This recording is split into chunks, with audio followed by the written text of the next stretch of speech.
Yn y fideo hwn, rydym yn mynd i ddangos i chi sut i hopian, beth i cadw llygyd amdano a sut i'w wneud yn haws neu'n galetach.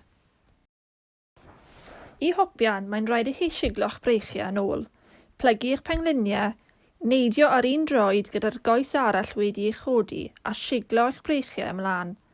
Glaniwch yn plygu eich pengliniau.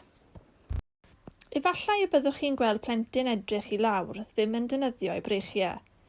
Anogwch nhw i ddefnyddio eu breichiau tuag at i fyny i gael rhywfaint o uchder a chydbwysedd wrth lanio.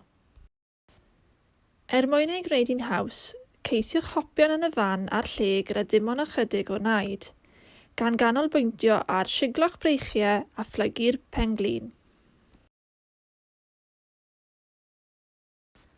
Mwyn gwneud hi'n anoddach, ceisiwch neidio hopian ar un troed cwpl o weithiau ac yna newid i'r droed arall. A allwch chi feddwl am ffyrdd eraill i'w gwneud hi'n hawsach neu'n anoddach?